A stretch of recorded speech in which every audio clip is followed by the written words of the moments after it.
Welcome to On the Chain. Man, it's great to be back, Chip. Most people, I'll tell you what, feel like everything is breaking all at once. Crypto, governments, economies, and they're told it's total chaos. But I'm going to tell you right now, it's not chaos, it's transitionatory. Today, we're breaking it down. We're breaking down the XRP, what the metrics actually are showing, why institutions are moving in right now, why they're looking, why they're getting ready, why transparency is an actual threat to all the legacy systems out there, whether it's government or banking. Yeah, and while XRP infrastructure is scaling quietly, governments doing just the opposite, admitting failure, fracturing internally, losing control of narratives they used to dominate. And it seems like Davos got them pretty triggered, Jeff. They are really triggered about every little thing Donald Trump said. It's not just crypto news today, it's geopolitics, power, money colliding in actual real time. And not like all those YouTube fanboys out there that are predicting 1,000 XRP, a million Bitcoin tomorrow. Man, if you really want to understand what's happening, if you want to understand where the leverage, the power is actually shifting, why this moment in history right now matters, why you got to be paying attention, well, I'll tell you what, now you are in the right place right here with Chip and I on the chain. Let's go. Welcome to On the Chain. Welcome everybody on the chain. Guys, where are you coming in from? Where are you coming in from today? Let's just see, let's hear from you guys. And we got a lot to unpack today. Seems like our shows have been running a little on the long side, Jeff. The last two shows we did were like an hour 20, an hour 25, an hour 30. We've been kind of hitting this hour 30 mark. It's just because we pull stuff. And the funny thing is we don't always get to all the stuff we want to get to because we bloviate too much. We talk too much. We rant too much. But that's part of the show. That's why you guys are all here. Looking forward to hearing this one, Kyle. Great to have you here with us. Really appreciate that.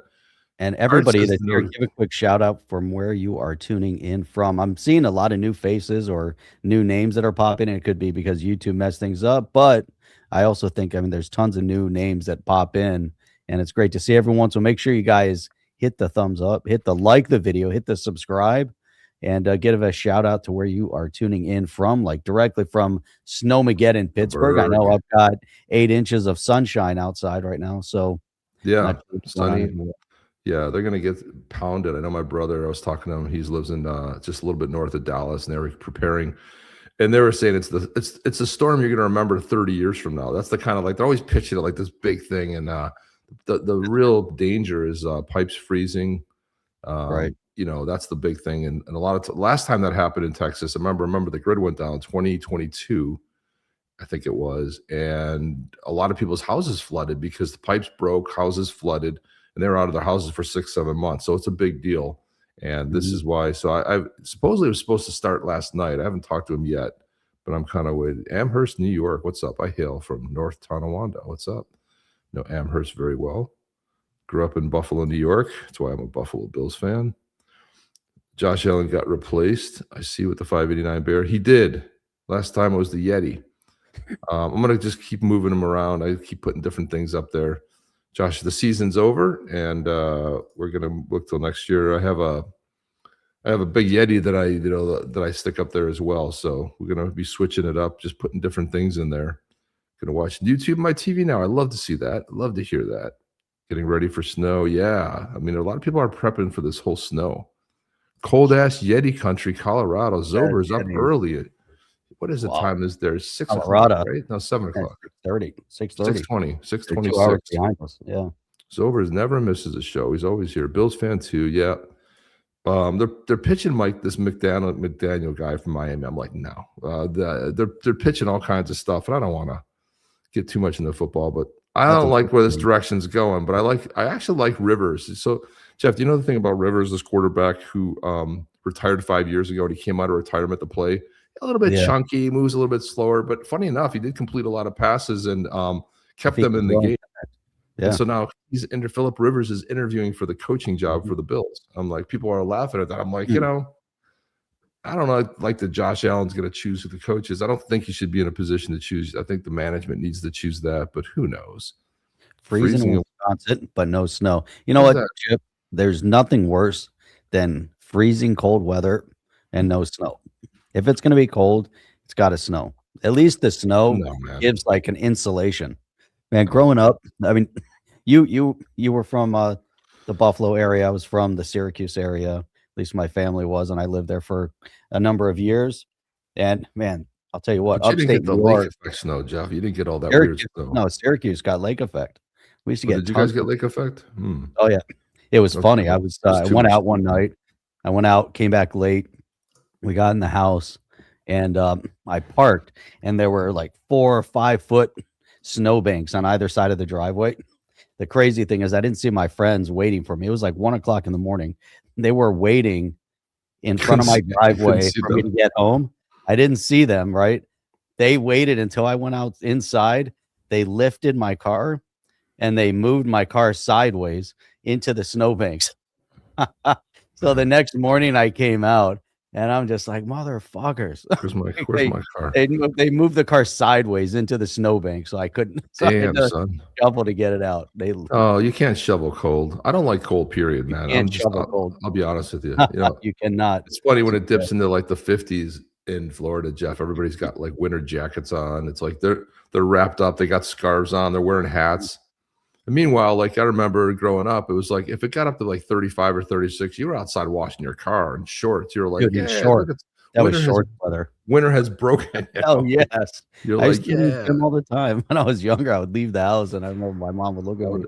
I would always wear, especially I'm like, we're going to the gym. What are you college. doing? I would always wear shorts because my legs were never tired. It was always my like, and I like, I'm not a vest guy. My brother's like, I'm a vest guy. And I'm like, I don't get vests. Like my arms are cold. My chest is never cold. It's always my arms that are freezing. You know, if my arms are freezing and my head's warm, I'm good. My legs, you know, I would always wear in the snow shorts, go places in the shorts. It never bothered me at all. Dude, go to the gym. I never, but all those years, I never once owned a pair of gloves. I didn't have gloves unless I was out skiing or something. Other than that, no gloves. I don't even think I owned a hat. I mean, I would be outside walking the dog, well, you get used to it. half zipped, and you just walk around. Charles, these are the people that we are thanking God for every day. People like you that love to change the seasons. Florida's already crowded enough. We don't need any more of you down here. We don't need any more New Yorkers down here. Okay, the people that love to change the seasons, we love you because we don't love change of seasons. We like 70 degrees all the time or really hot, and occasionally a dip. That's what we like. Occasionally a dip so we can have fires outside, but that's about it. Trump's secret Greenland plan. Trump tugboats hauling out huge iceberg chunks as fresh water for crops and municipal toilet flushing. Mideast deserts to bloom as gardens, vegan paradise. Yeah, I like it. More monkey business. People who complain about the weather are over 50. Over 50. No, I started complaining about the weather way before that. Hence leaving. Well, if you grew up in Buffalo, you know, and it's like 6 degrees outside. And, you know, I remember going to a Jets Bills game one time and it was minus 6 degrees and like with the wind chills, like minus 20. And I sat on an ice block. I had one of those survival masks on where you just like the slits for the eyes, you know, and I still froze. And the problem with the old Bill Stadium is like you would go, I know what we'll do. And halftime we'll go inside. Well, you're still outside. It was like you would just not have the wind. So you felt like it was a little bit warmer, but you're still outside. It was like there's not like this new stadium. It's going to be, you know, state of the art, but it's an old crappy stadium. I remember you'd go there and it's just horrible. But global warming, Greta. Yeah. Did you see Trump put out that post on X? What happened to global warming? It's supposed to be record cold this week. He was just trolling these guys. That's the truth right there too, man. The younger generation can't drive in the cold weather. True, Brian. Brian calls it right here, baby. 100% called it right there. We used to drive. Think about it. They've got their navigation. They got all sorts of stuff. I used to have a paper map. And the one year I had a Datsun Quiddy ZX trying to drive that rear wheel drive, you know, 5-speed, drive that through the snow over the floor, all over. Yeah, I ended up breaking the car, but that was crazy. When I lived in Michigan, I had a big old Jeep, big ass tires, all jacked up and everything. And that thing was great because it could go through anything. You know, every once in a while, Michigan would get a bunch of snow, and you know, like no one can go into work because the highways weren't plowed right. And you know, I remember one time I drove an hour and a half down to the tech center on 9 Mile over there, and it was like everything was closed. I was like, "What do you mean? I just drove down here like an hour and a half, like, and threw out the snow." I was like, "Did you notice anybody else in the highway?" Not really. But I had my big ass Jeep, man, and I had a hard top for the wintertime, Jeff. It was a Renegade. It was a Renegade, and I had the hard top that I put on in the wintertime that I kept in my basement, and then or my garage rather. But then you put the soft top on in the summer because if you had that soft top on, like that hard top made a huge difference. First of all, it locked in all the noise, but you crank the heat up, and that thing would get hot like this. You know, I love my Jeeps when I had them. It was a lot of fun. But it didn't work so well. You know, it's amazing. What my big takeaway moving from upstate New York to Detroit area, coming from typical, 8, 12, 2 feet of snow, whatever on the ground, to Michigan, where they would get 6 inches of snow and everything would shut down in the Detroit area. Northern Michigan, different. But I'm like, it's six inches of snow. What's the big deal? I'm going out. Then you go out and you can't drive because there are no snow plows. So for years, all they would do was salt the roads. They wouldn't plow the roads. And I remember one trip there was a massive snowstorm. We'd always drive from Detroit up through Canada, down through Tonawanda, and then down the turnpike over to Syracuse. And we'd make that drive. And I remember the one we were checking the weather, and they said there was going to be a massive snowstorm. They shut the turnpike down for the first time. I don't ever. And I said, don't worry, by morning, it's going to be cleared. So we called morning. Yeah, no problem. We drive there. Michigan's all messed up. Canada's nice.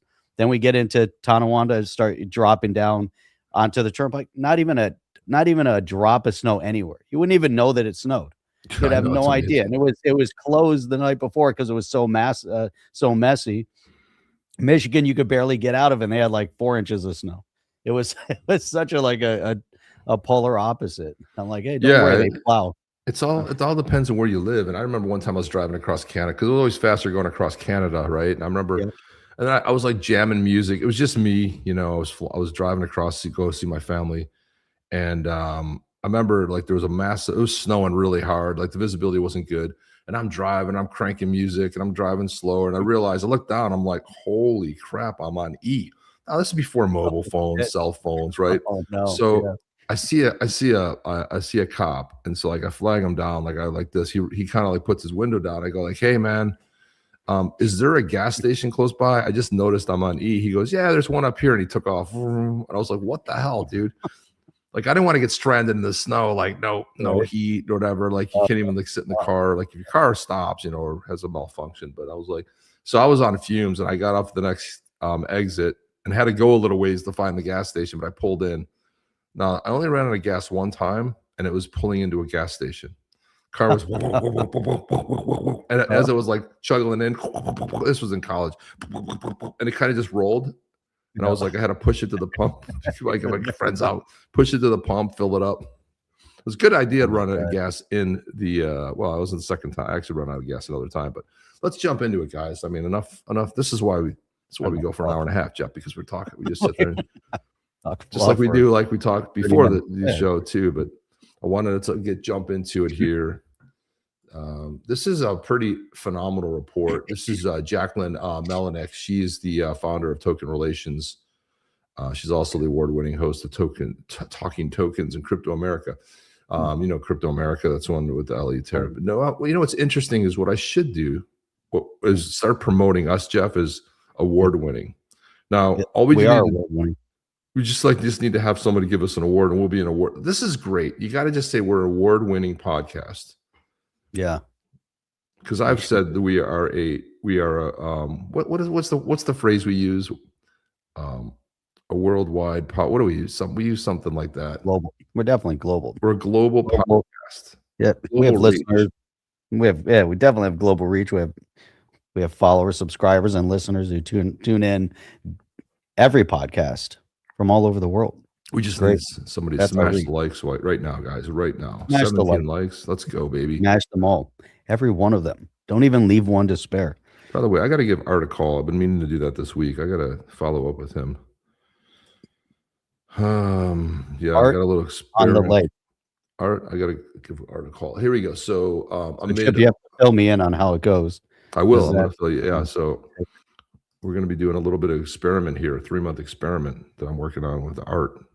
And we'll talk a little bit more about it on the podcast, but we're going to chat about it. But I got to have a chat with Art first. But here we go. Amid a lot of market movement, Ripple and XRP have seen a lot of expansion over the last 6 months.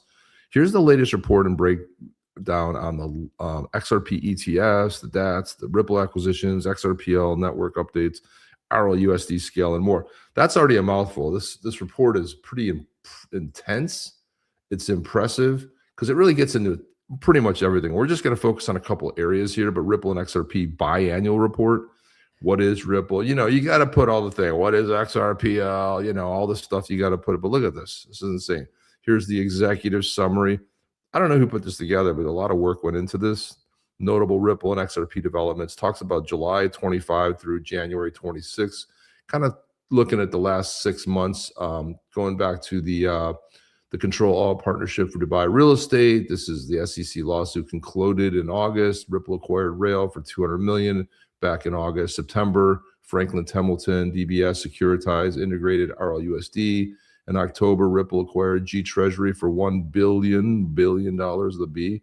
Fortress and Citadel invested $500 million into Ripple. Then in November, Ripple acquired Palisade. Canary Capital XRP ETF launched. The Bitwise XRP ETF launched. Franklin Templeton XRP fund launched back in December. The 21 shares core XRP token launched. The RLUSD initiated a test phase on Ethereum L2. OCC bank charter application was filed. And in January, the FCA granted EMI license and crypto asset registration. Pretty busy 6 months for Ripple. A lot. Man, it's a lot of stuff going on. Here's looking at the network performance, goes into RLUSD, the DeFi, XRPL DeFi, transactions. But what I wanted to look at, here's the trading volume. It's funny to see some of these really big peaks. Look at this. So you can see back in July, and a lot of this is going to follow the price movement as well. But look at this, man. It was like it's almost hitting, what is that, maybe 18, 19, almost to 20. Billion in the trading volume. You can see it's kind of gone down a little bit as we get into January over here. Market cap was at 176 billion as of mid-January. Here's the metrics for the XRPL stablecoin market cap. And if you look at that, that's a pretty nice progression as well. If you look back to July, it was just under 100 million, probably around 75 million. And where you look right now, it's close to 400 million dollars on the stable coin. That's the RLUSD. So whatever other stable coins too. There's other stable coins that are on the XRPL. Goes into what are stable coins. Here's the decentralized exchange on the XRPL. Now this is kind of weird because if you look at this, Jeff, what happened when we got to December? I mean, obviously the holidays, but look at it, just fell off a cliff. So the DEX have heavy volume. You can see that mirrors what we looked at before. It's probably price action too. Mid-July, going pretty strong. Died in September. Back up early November, hit a nice peak of over 20 million, and then dead. Boom, off the cliff, non-existent. And we have a poll here too from Zalman Wallet that put out a poll too, talking a little bit about who uses the DEX. And it's so funny, Jeff. We ask a lot of people, and it almost seems like they're puzzled. We talk about the decentralized exchange. The first native DEX ever was on the XRPL, and most people don't even use it. Like they'll go to an exchange and pay these high rates. They buy it, they pay commission, they sell it, they pay even a bigger one, especially if you're like an Uphold or some of these other exchanges are high. But the DEX is fantastic, but I don't think a lot of people understand and use it. And this is one thing we'll get into a little bit later with Zalman. The Zalman team's looking to do and kind of remove some friction from that equation. Look at this, Jeff. Look at the RLUSD circulated supply. Again, grown pretty heavily from July, just over 400 million up to 1.3 billion. So you can see it's steadily increasing here. What else we have here? There's the real world assets and tokenization. You can see, some progression there. And it kind of breaks them down into just different groups. Like for example, the light blue is Open Eden, all the way down to the Montes group, which is that orange area that you see here. But this report, and again, the best way to find a report like this is either go to onthechain.io after the show concludes, There you Or go. Jeff, you should drop in the email or drop in the website where they can scroll and they can get and put their email in there so they get the report. After we finish, we get a link to everything we've talked about. You also, and if you miss the show too, you also get all the places you can catch the podcast itself, which is voice only. It's audio only podcast. Or if you want to watch it, you watch it on YouTube. So everything is in there, 100%. Onthechain.io. Yeah, scroll to the bottom there. Chain.io. There you go. And if you go in there and just throw your email in there, Squeezy. and look at the ETF, right? So we look at when the first ETF launched, it's been a steady incline up pretty much. In mid-January, still climbing. One peak kind of dropped a little bit, but again, heading back, inching back up. And we've seen the inflows be pretty heavy. We've seen the outflows pretty heavy on the Bitcoin and the Ethereum, which... Do you have a comparative on the ETF? I don't think they have a comparative here. There were so many inflows already into the Bitcoin. I think the Ethereum ETF has suffered. I had some Ethereum ETFs, got out of that, and then I got into there was a mixed bag, got out of that, and then strictly now just Bitcoin ETF and XRP ETF. And it's interesting watching because the point that I got into the XRP ETFs, XRP at the time was like 220, and so obviously it's down off that mark. With the Bitcoin ETFs, though, got in way early as soon as they launched, and they have gone up considerably. They've 3x since I got into them, which is really cool to see. But the Bitcoin was also lower at the time, so being able to track the development, and people, it kills me that people still are trying to knock the ETF. This is the way that you're going to see massive growth in the crypto market. It's going to be through ETFs and tokenized assets. Other than that, it's 100% speculative, no movement, no development, no growth. It's been stagnant. I don't want to say stagnant, but in terms of mass adoption, we're only beginning. We're just like at the first stages of it. So stagnant isn't the right. We were premature is the word I was looking for. It was kind of like premature in the market because we're going through that infancy stage, then the toddler stage. The toddler finally got up and walked, and then the toddler is walking. But then from an XRP perspective, they said, hey, you know what? We don't want you walking. And so the massive lawsuit and government overreach and overzealousness of trying to destroy the crypto market in the US.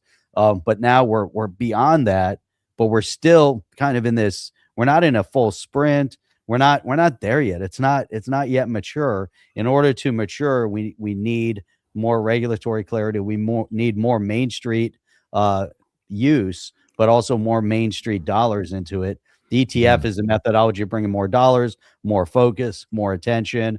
And then we need to see some of these projects really grow up. It can't just be Ripple. We can't just be so Ripple centric as the only big company that's actually doing something with the XRPL. There have to be others. And then Chip, something that we've said a lot, and you've just said it. If you're going to be investing in this and holding the XRP as an asset, and you truly firmly believe in the ecosystem, you have to also then engage with the companies that are trying to build in the space somehow, but those companies have to bring value. If they don't bring value, then forget about it. But if they're going to bring some form of value, you got to engage with them. Otherwise they're going to be crushed. They're going to be decimated, and they need dollars too. They need to figure out how they're going to get to the VC stage. What was that company, Cinnamon? We knew that was a massive uphill battle to try to take on a YouTube or be a video platform. And they didn't have enough dollars to build their platform. And they were building on the XRPL. They were trying to incorporate and use. And it was so interesting that they took that leap of faith, but then there was nothing backing it. And they just went away. Yeah. It's hard to make it too, especially the infrastructure build, man. It's so expensive, storage and everything else. Like imagine everything you put on X. Imagine every video you upload. There's storage for that. I mean, just like in the last minute, how many videos were uploaded, multiple videos uploaded. It's incredible. This is pretty interesting here. This is a really interesting point. Eliantron says in 1964, a minimum wage was 5 quarters or $1.25. Now 5 quarters dated 1964 and earlier is worth $92 in melt value because the silver just broke $100. I think it was 102 or whatever. It's insanely incredible. Jim D says Asian guys via his boring economic channel predicts Black Sunday tomorrow as China dumps $688 billion in USA treasuries. Total U.S. market crashes and pension fund pandemonium. Yeah, well, we'll see. Let's see how that works. Indeed. Yeah, so last year, 1 ounce of silver bought 9.8 XRP. Now 1 ounce of silver buys 53 XRP. I started beefing up my XRP bags, rolling a little silver into XRP. I would have been rolling it the other way. I was rolling stuff in the silver like when it was like $42. So that's interesting. But if you look at just like this whole report, I mean, we can't get into everything, but it's really well done. And it has so much here to unpack. We could do like 2 hours on this alone, but talks about the data investments, everything from Evernorth, Trident Digital. Look at the amount of money being put in. There's Weebus, Logistics, all this stuff, 1 billion plus, 500 million, 300 million. You look at these treasuries, it's insanely huge. The XRP treasury strategies emerged as a significant trend in 25 with public data disclosures confirming large strategics. So you start to see more companies. And of course, Michael Saylor, who's the one that dug that well and made it even possible. I don't think anybody was ever thinking as far as a company of investing in any digital asset, let alone going all in on Bitcoin. And now it's just regular, fodder. You see that companies have gone into Solana, you see they've gone into Ethereum, and now add XRP to that list. XRPL upgrades and roadmap talks about multi-purpose tokens and all the things happening with the XRPL itself, but the EVM sidechain. Like, what nice thing about reading a report like this is 2025, you realize so much activity's gone on. And even though we cover a lot of this 3 times a week, you almost forget how much stuff has actually transpired when it comes to the XRPL. In general, you look about vertical, some of the acquisitions that Ripple has made. You look at some of the builders and what they're doing. It's pretty much amazing. The tokenization, what's going to happen with that coming in 26? I think 26 is going to be the year of tokenization. And this is all up on X for you guys to take a look at, but really well done report. I don't know how much time went into that, but a lot of time went into that. Just aggregating all the information. Here's something interesting too. This is from Evernorth, obviously $1 billion XRP treasury. And it's funny because we just covered T54 the other night, T54 AI. So now they say that as we scale the world's largest institutional XRP treasury, they're going to be working and collaborating with T54 AI, which we talked about just the other night, to explore AI-based agentic finance, verification, and more with the XRPL. And if you guys, the word agentic, if you guys don't know what that means, AI is agentic. You have agents that actually can do things. A lot of, regular AIs, you type a prompt, the prompt returns something. When you have agentic is a little bit different. You can actually do stuff. In the business world, it can notate stuff. Like it can go to a spreadsheet and it can add stuff. Customer service, it can go and notate notes. It can spit back information, but it also can generate things inside of a system. So if you think in terms of what it can do on the AI side, the agentic stuff can actually go and notate stuff. So it can do some automated things, especially when you're talking about verification and different things around the XRPL. It can do things and it can actually notate and make things happen where it's a little bit more advanced than what we're accustomed to with just regular prompt engineering. They came out with this, Jeff, this big, look at, did they put Evernorth big enough on there? Hell yeah. Evernorth. So here it is. It talks about a little bit about the autonomous organization operations. AI agents are increasingly positioned to assist the operations, executing strategies, managing liquidity, responding to market conditions in real time for institutional. And it's stuff that can be handled by AI that you need a bunch of people. And then just to be able to do it in real time, and especially when we're talking about liquidity or moving stuff, it's huge. So Evernorth looks to embrace AI-powered operations. The right infrastructure is essential. How do you verify agent actions before settlement? How do you assess risk in real time? How do you maintain compliance and auditable across an autonomous workflow? So this is where they're going to collaborate with T54. Good stuff, Jeff. Yeah, I like it. I like seeing the development. I like seeing projects growing. advancement. There's so many pieces coming. We're still so early in this space, however we want to look at it. Things are really heating up. We're beginning to see all of the components that are required to have real world growth and expansion. If you think back a couple years, and even now, if we sit where we are today, and you said, okay, let's put crypto and blockchain full into our current economic and business infrastructure, not going to happen. It's too early. So we're starting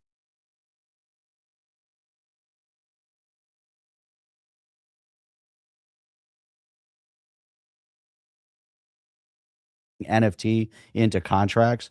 How do you get representation of ownership with an NFT, representation of membership with an NFT that's transferable, right? So if I own that NFT and I send it to you, Chip, and we put it through a smart contract, and there has to be some sign-offs on it, not just a direct transfer, Mm, but NFT is representation of ownership in X. Now I'm sending it to you. I can do that 24 hours a day, 300 and, you know, 60 plus days per year, whatever it is. I don't know if it should never close. There should never be days where it closes, right? right, So right. let's go all year, not no holiday. So let's go all day, every day, is 365 days a year, 7 days a week, 24 hours a day, and let's call it a day. And it would be amazing to where we get to that point. And it's interesting because if you think about the blocks that are put into trade and banking right now, is that banking has a cutoff window. And so the mechanism behind that is A, it was heavily tied to personnel. B, the banks make interest at those close dates. So the longer they can hold your asset, your currency, then the more interest they can make, even if it's short term. They're making money when you sleep. We need to take that part away. Not that people have to bank themselves. We want institutions that could potentially serve as a middle person or a middle institution.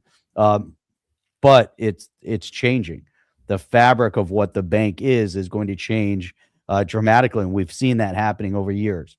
We've seen online banking where you don't have a branch, don't need a branch, and here we go. We're making these changes, we're making development, and we're growing.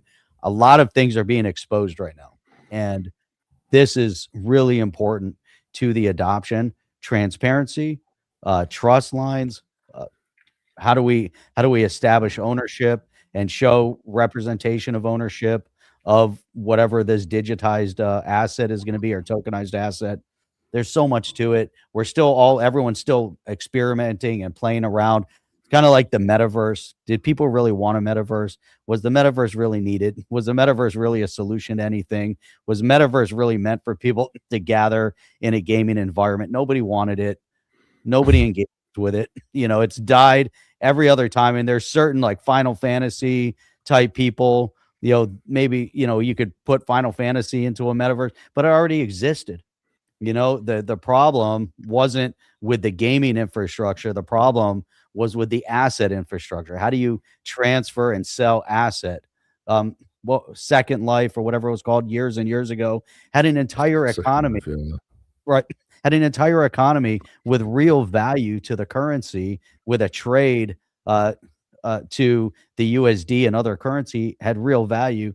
All of that was already built. What were people doing with the metaverse and trying to reinvent all of that again when it already existed? It made no sense.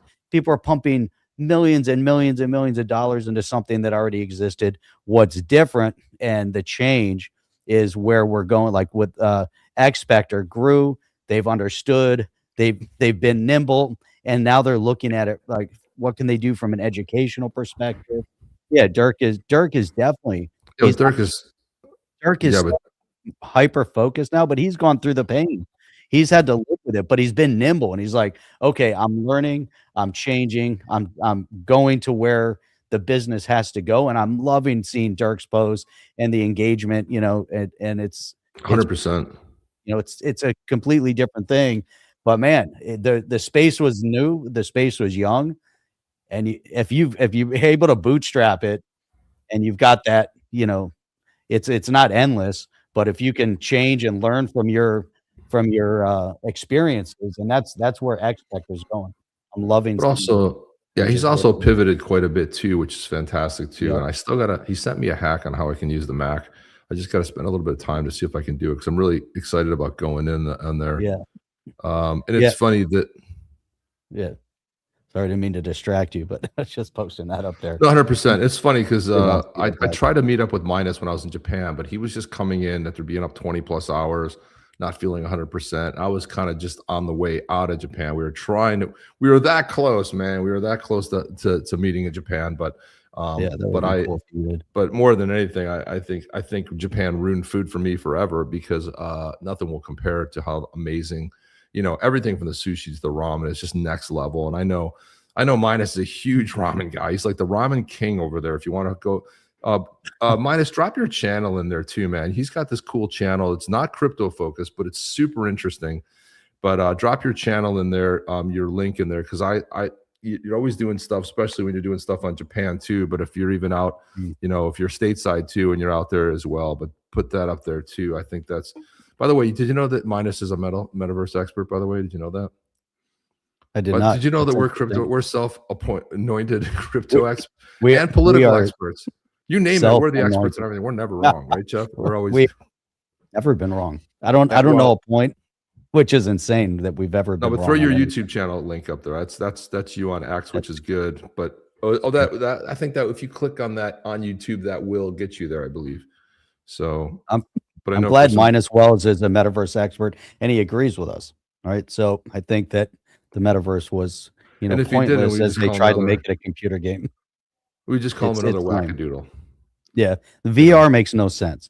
Nobody is going into VR. I just don't see it. If it's just general stuff. Meta backed off. The whole thing. Everybody's backing off. $1 billion on it. But see, the thing is, it's like just like anything. If you look at Apple had something called the Newton. It was this little pad. It was this little tiny thing, and I had one. Dude, I remember it. Oh, it was too early, man. It made a lot of sense. It's just you had to wait like 10 years for tech to catch up. But it was like the Newton. By the way, somewhere I have the original docs on the Newton, the Apple Newton, and it was great. But it was way too early. It couldn't do some of the things that you needed it to do. It was way too expensive on top of it. But by the time it caught up, the Newton transformed into an iPad and all that stuff. So that's not me. That's James Rule told you. Look at that. Told you. Is that James Rule? That James Rule. Is that what he has on his told you license plate? Told you so. Dude, that's awesome. We should all get one like that. Yeah. I love Yeah, everyone's backing off the meta. Yeah, 100%, chaps. Beautiful. It's funny. Is it at the moment? I'm going to put one of chaps. I'm going to put one of chaps comments up here, which is spot on here in a second here. So hang on for that. I wanted to jump into this, Jeff. Hang on before we jump in. Look what time it is. We got to take a momentary break. We're chopping up the day. This is why we can't do an hour podcast, Jeff. We talk too much. So I know we talked much. We missed it by 8 minutes. Go ahead. I know that up there. This is called the Tempest Clang stomp. And I hated the BlackBerry so much that I wanted to crush it. I wanted to smash it with hammers. I hated this thing. It's like a PC to me. BlackBerry was best. When iPhone came out, it really highlighted exactly why I hated the BlackBerry so much. And why I despised it so much, and why I had to take mine. I had one, and I hated it so much. I just hated everything about it. I was happy to jump out of it, but I loved it. I love the concept of being able to respond to emails. I love the concept of carrying it with me. I just hated the interface. I hated everything about the way it looked, the way it felt. And there's a reason BlackBerry's gone, right? And they had to reinvent themselves. It's just a crap company with a crap organization. They reinvent themselves. I know they've been trying. They tried to do some other stuff. I don't know what they did. And then when they had the co-CEOs, I'm like, they're doomed. This company's going down. The BlackBerry, what a joke that was. My God. That's when you say the word PC to me. I had a BlackBerry for global travel, and it was great because that was kind of before, it was hard to bring your cell phone globally, and any country I went to, my BlackBerry worked. That's very easy.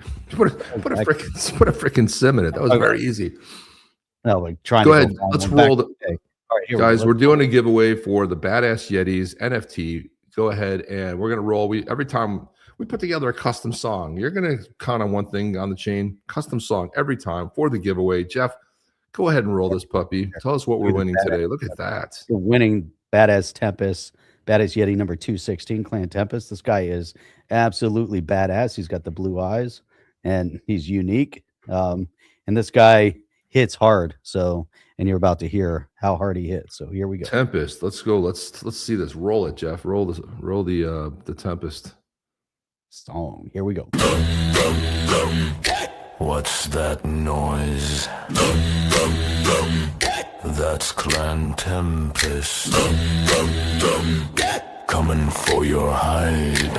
Fur all white, smile real cute, bash heads to the very last. Tempest roll and the ground goes crash. Cuddly, yeah, friendly, man. Cross that line, we crush your spine. Stand your ground. Not so smart. Shout, Yeti, Yeti, run in fear. Now find your summon, get your spear. We don't fold, we don't fade. Fight the last breath, Tempest made. 10 steps left, drums hit loud. You get stomped, that's the plan. Who are we? Yeti! What we do? Stop! We back down. Never! Badass Yetis! White tribe. Badass Yetis! Badass Yetis! On the chain.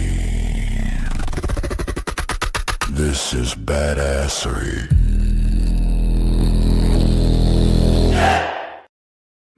Jeff, we forget to tell people the show is sponsored by Badassery. What is Badassery?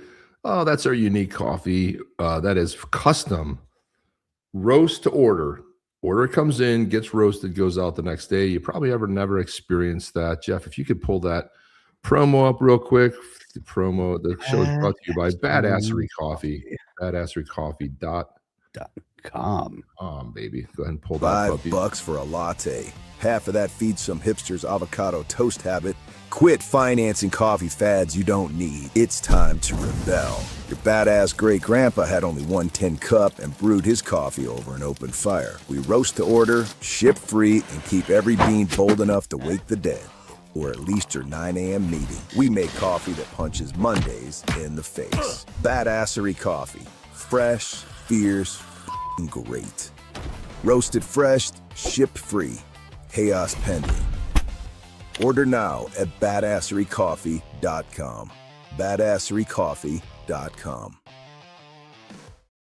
And there it is, people. Go ahead and get yourself some coffee. Here we go. Zaman Wallet put out this poll. We're just talking about the DEX here. And what the question they're asking here is, have you ever traded on the XRP ledger, DEX or AMM with Zaman? If you picked no, what's the #1 blocker? Reply in the comments. We're actively working on removing friction for seamless custodial access to trading XRP. And the other one, so I was just curious. I didn't answer this poll, but I was curious what the consensus is with everybody. Kind of drop a comment in there. Have you ever used the DEX? Have you used it using Zaman Wallet? A lot of us have Zaman wallets. We have XRP sitting in there. And it is pretty easy to use. And also, too, you don't have to pay the fee, with this massive fee, especially if you get it with Uphold. Uphold has some pretty good fees. Why or why not? And the options are yes, regularly. Yes, I tried it once. Not yet, but interested, or not yet, not interested. So just curious, what does the consensus feel here on what you guys have had? Coffee is in my lifeblood. Yeah. Drinking some badass shitty coffee right here. Here it is. Here's a bag of it right here, people, right there. Bam. Badassery. Medium bold. There it is. Boom. Badassery coffee. Whole bean. That's what it is right there. So I'm drinking some of that right now. You know, so look at that. Actually, Oh, geez, Jeff, look who just popped in. There he is. Got one back there as well. So there you go. Coffee in my lifeblood. Yes. Yes, regularly. Good. SoFlo says regularly. If I don't see anything else, we're going to choose regularly. I've used it a bunch of times for getting XRP. I've used it recently a bunch of times. Super easy to use, man. And again, you don't have to pay those fees. So let's go with that. Yes, regularly. So look at that, man. Neck and neck. 36.8 have said yes regularly. 36.4 have said not yet, but not interested. So you got it pretty divided. You got a couple, you have 17% that tried it once, and then there's like 9% that love paying high fees and using exchanges. They probably don't use a self-custodial wallet. They probably keep it on the exchanges. So that might be why it's a little bit. But I wanted to get into some of the comments. Bill Morgan said only 39% regularly as the poll numbers currently sit. Many in the XRP community are really missing out. So why wouldn't you use Zaman for self-custody and trading given how the low transaction costs in the XRPL?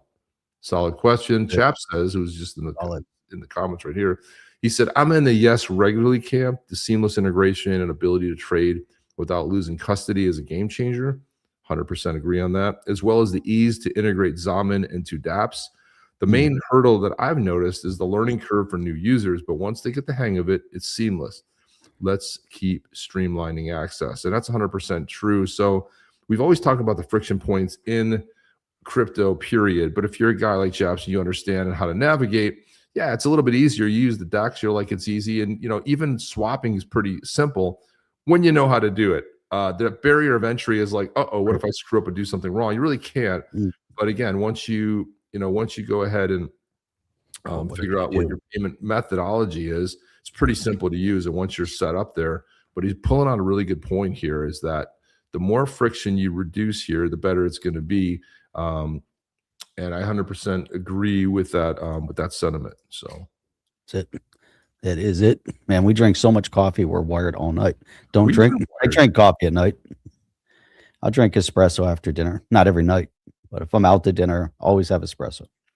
Well, this is already my second batch of Badass Yeti's coffee. So what happened was doing show prep and pulling videos and the stuff that Jeff and I do early mornings, just to, before we get this, as I pull one cup and I'm like, oh, I've been drinking that whole thing. I better go get some more. And then I go get some more coffee and then wired all day. So there you go. There you go. And there's a segue right there from Geb. What does that say? Geb, Wrestle, Greb, whatever, 8817, Geb, and all this stuff in between. Canada without the US is nothing.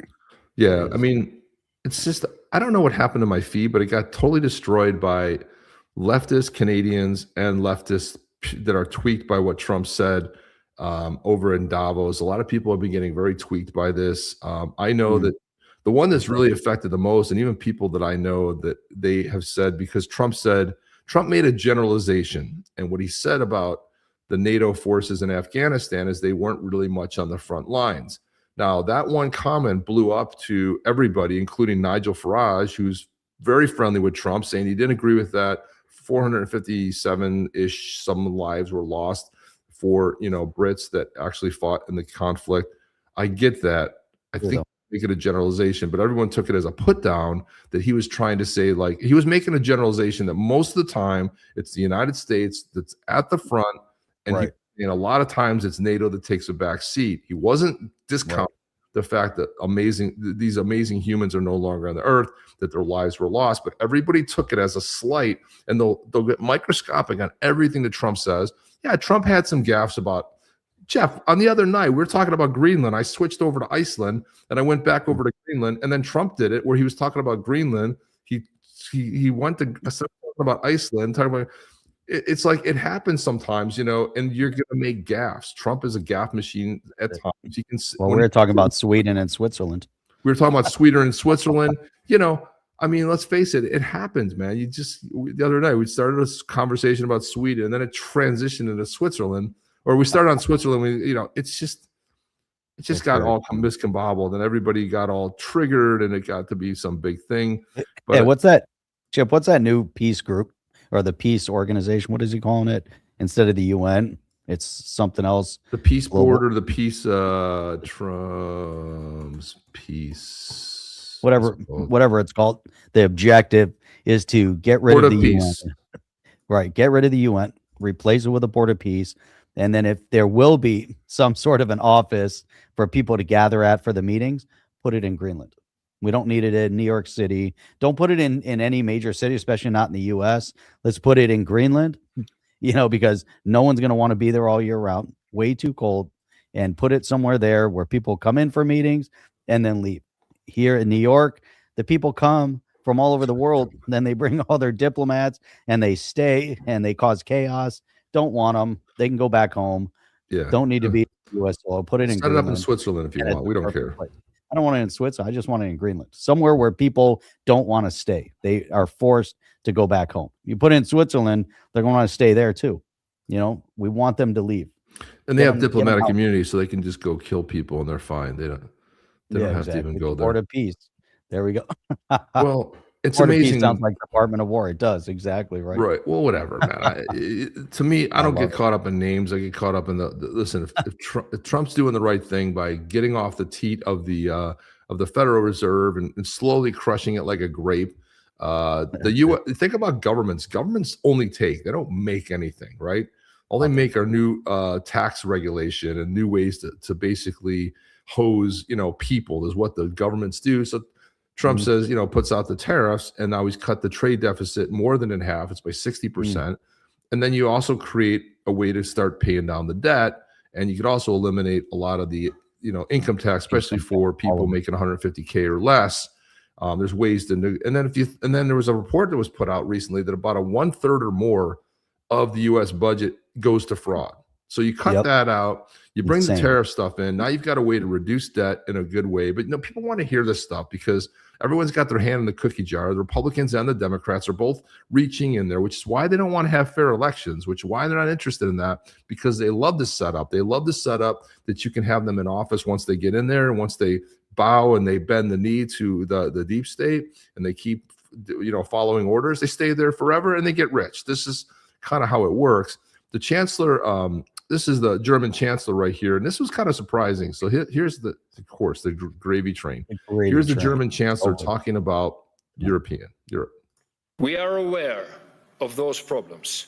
Both Germany and Europe have wasted incredible potential for growth in recent years by dragging feet on reforms and unnecessarily and excessively curtailing entrepreneurial freedoms and personal responsibility. We are going to change that now. Security and predictability take precedence over excessive regulation and misplaced perfection. We must reduce bureaucracy substantially in Europe. The single market was once created to form the most competitive economic area in the world, but instead we have become the world champion of over-regulation. That has to end. That's it. So it's a hit on the EU, man. Jeff. It's a hit on the EU, 100%. Bureaucracy. Germany doesn't need it. They don't need it. They don't need it. And the AfD leader, and I think the reason he makes a speech like this is because the AfD leader, which is the right party in Germany, came out and made a very public speech recently, which is why I think you're going to see the chancellor say this, is said that if the AfD party wins, we're leaving the EU. If Germany leaves the EU, it's over. And also they're going to do, not only they're going to deport, but they're going to do re-immigration, which means they're going to be shipping people that came in there. They're leaving. If you can't assimilate into German culture, you're gone. And a lot of people are going to be gone. So this is what leads something like, the chancellor doesn't come out and say this for no reason and take a major shot at the EU, talking about overregulation, security, everything else. What he's basically talking about here is stripping sovereignty from Germany. Look at how wealthy Germany was. What did they do? They went on the Green New Deal scam. They closed their nuclear down, right? So now their factories, you got people like Mercedes looking at like moving their entire operations potentially to US or other parts of Europe because they don't have the power. They went to all this green new energy scam that's not really ready for prime time. And what happened? The Germans were the best designers. They were some of in my opinion, I don't look at any kind of design. If it was like a gadget, if it were cars, they were the best in the business. And now they're having to move out of Germany and go to other places because they can't even operate in their own home country because they don't have power because they went in on this green deal scam, wind and turbo and these it just can't produce enough energy. And Jeff, as a result, a lot of this, they had to go all in on Russian oil. Just they're being crushed from internally, but these are internal problems. And this is why I like the AFD party. The AFD party will get this shit solved in a year. Close the border, deport the people, turn the nuclear back on. Germany's humming. Germany's going to see a major GDP growth of 3 to 5% overnight. But geez, if you want to control people, that's probably not the way you want to go, Jeff. If you're looking at controlling people and keeping them small and crushing them, and not only that, but the taxes that have gone up in Germany really ought to just break away from the EU, because Germany will soar. It will get to be so huge. And I just hope the AFD party wins. And that's why you say like, oh, that's weird the chancellor would say that. Well, yeah, you're pushed to say that based on what is coming, Jeff. And big news in Japan here, by the way. It's interesting, Chip. It's really interesting. If you look at GDP, right? Look at the big gap in GDP from the U.S. $30 trillion, second only to China, 19 trillion, right? Then you go down. Number 3 is Germany. Number 3 in the world for GDP is Germany. So when you talk about a powerhouse that's controlling and financing the EU, it's 100% Germany because of their GDP. And then you get down there, Japan ranks, India. Look at the big difference between India and China, right? And India has to start moving up in terms of GDP. They're definitely trailing, followed by the UK, France, Italy, Russia, and then Canada's number 10. Go figure. That Canada's number 10 on GDP. What is going on with all of this? There has to be some massive changes. So 24, this is 2025. 25 okay. is predictors for 25. Big gaps. A lot of things have to change. A lot of things. We need to see more development across the board. Netherlands 1.3. That's amazing. I think if you look at it, I think that Elon Musk could come in and say, "Hey, you know what? I'm going to buy a country."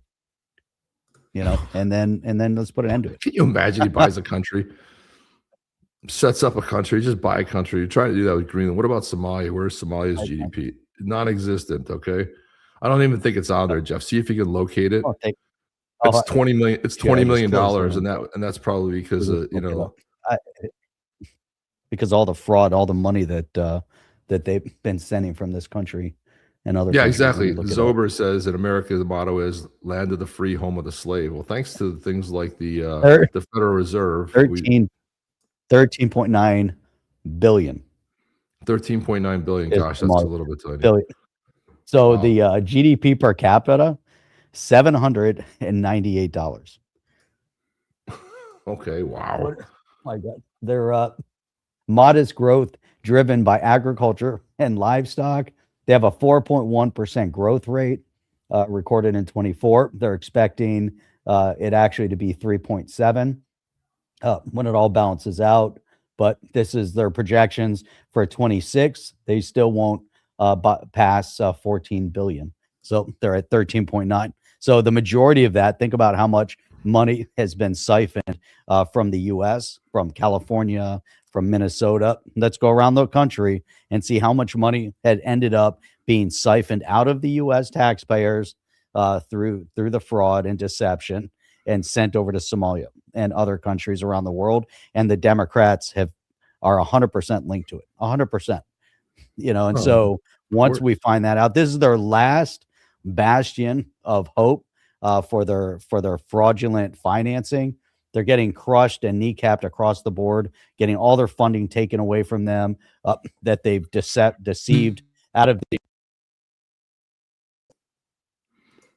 Jeff, did we lose your mic again? I think your mic went out. I don't hear you.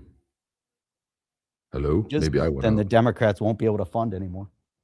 And that's weird. Did your mic go out, or was I out? Maybe one of the two. Cause I don't know. Yeah, I saw you moving, but I didn't hear your voice. It was weird. That's the second time it happened. Yeah, I heard it go. So Prime Minister Takachi over in Japan. Yep. She has done something pretty bold here. She basically dissolved the House of Representatives. So let's take a look at this.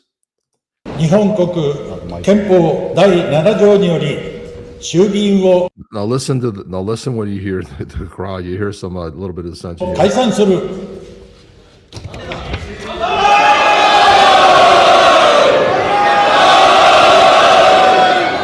Now you can tell the party that's excited about this and the party that's not so excited about it, right?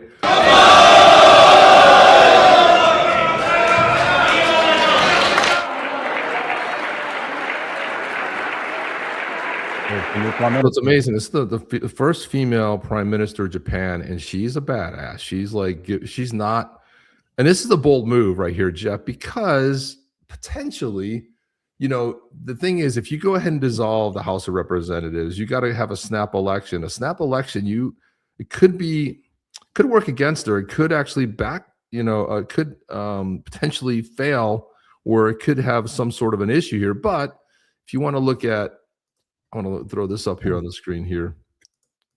They're dissolving the Congress. It's yeah, great. they're basically dissolving. Great it. move. So Japan's Minister of State for Coexistence with Foreign Nationals, Onoda Kimi, made a long post today expressing her views on immigration. She stated that some industries in Japan cannot function without foreign workers, and that we should not ignore this reality. It's drawn extremely negative reaction from anti-immigration netizens. They don't want to be told why Japan needs foreign workers. They want to revoke Prime Minister Takachi's policies that are increasing the amount of foreign workers in Japan. I think it's just really the opposite of that. And this is interesting too, because this Denny's says, the first time I went to Tokyo in 2013, every restaurant, every Family Mart, Lawson's, 7-Elevens, etc., had mostly Japanese staff. Now almost every Family Mart has at least one foreigner working there. Yesterday I went to McDonald's and Ayoma, and almost every staff was Indian. It's just crazy. Now, when I was just there, because I frequented, the Family Marts, the 7-Elevens, the Lawson's, which are their big chains, and I never saw any native Japanese there. It was all foreigners of some kind. Now the good news is they also, like the Indians, they spoke English, which was good for me. Which I did see one at the Lawson's that was by our hotel when we were in Tokyo, the first hotel. It was there was one. I saw one Japanese, native Japanese, but every other one, none of them. So why was it okay in 2013 to have natives, Japanese working there, but now it's not? I think it's a little bit of a big deal too. And the other thing too was when I was down in Kyoto and I was searching for restaurants, looking on an app, man, I saw so many halal restaurants that I was shocked. I was like, wow, how many? It's like it was almost like a 2-to-1 comparison, like of halal restaurants in Kyoto, which is where all the Shinto shrines and the temples are, the Buddhist temples are. They're everywhere. They're all over the place. And I was just like, well, I've been told that a lot of it's for tourism, and I did see quite a few, Muslims there. It makes a lot of sense, but there were a lot of, but I also saw a lot of. I did see some, a lot of Asian, type of Muslims too, so I don't know, man. I'm out, but I was just like shocked. I was expecting it. Now I would expect to see something more like that in a Tokyo, where I didn't run across any one halal restaurant, but Tokyo is huge, 7 times the size of New York City. It's massive. what would, of course, you might be prevalent there because of tourism, but I certainly didn't see it. Yeah. But Takachi here, she's taking a big bold move, but man, she's moving quick. So she has a snap election and can transform the government overnight. She can start enacting a lot of her policies. She's been very bold in talking about, the kind of people. And again, if I think about Japan, and the reason I love Japan is because of the culture there, the food, everything about the Japanese culture is next level. And I would certainly hate to see, why would Japanese want to erode their culture by bringing in people that are not willing to assimilate and not willing to, toe the line. And you think about from education all the way up, it's one of the few cultures where elders are very respected. And what I was amazed by, just being, coming from the US and being able to look at it from an outside lens, I was impressed that even young kids, how well behaved they were. You jump on a subway and it's quiet, except when you get these loudmouths, foreigners coming in, screaming, laughing at the top of their lungs, not respecting Japanese culture. Even as a tourist, you should read up on what the Japanese culture looks like. and we were quiet. We never talked on subways, only because it was the culture. We knew about it. And who did I always see talking and making a scene? English. Of course, they're loud at the time, drunk half the time, midday, hammered, out of their mind, talking loud. A lot of foreigners coming on there. It's like, if you need to have respect for the culture and the underlying thing, it's why my wife and I when we asked for places to eat, we said, where are the places that the Japanese eat? We don't want to go to tourist places. We want to go to traditional stuff. That's why we had a traditional breakfast. We were only the foreigners in there. We're very respectful, want to respect the culture, speak as much Japanese as we can, and try to communicate, with our phones in their language, because, you want to make the best effort you can. And unfortunately, I was embarrassed by a lot of Americans that just walked around speaking English, making a scene, being loud and boisterous. And there's no wonder why Americans are hated, because I've always had this assertion of, like, is every American that travels an asshole? I was in France. I was trying to speak my best French. I was looking at that, and they met me in English, right? But they understand that I was trying to communicate in French. I was making the attempt. Meanwhile, people complaining about their food, and I'm like, great, loud Americans giving complete assholes to every American that travels an asshole. Is anybody just quiet and respectful of a culture and trying to understand what the culture is like? It was embarrassing on so many levels, just to see how people act. And you're like, you want to just go over and smack them. And if I was far away from those foreigners on the my wife's like, don't get involved. I'm like, I'm going to go tell those guys to shut the fuck up. And she goes, don't do it. And I said, I don't care if there's 6 of them. I'll take all 6 of them on. I go, I am not going to put up with this. And I was going to go up there and say, respect Japanese culture. Please keep your mouths, please keep your tone down. But it was over the top, Jeff. Laughing like that, just being complete idiots. She's like, don't do it. And I'm like, because I'm with you, I'm whispering, I won't do it. But, if Jeff and I were there, I'd go cut right through that crowd, go tell them to shut the hell up. Yeah. It's too much, but it's interesting too, to see how Japan has shifted in terms of perspective, because a lot of the, commentary previously over the years is that Japan was very xenophobic against other cultures living there, meaning it was extremely difficult for someone to come and even get some sort of residency in Japan.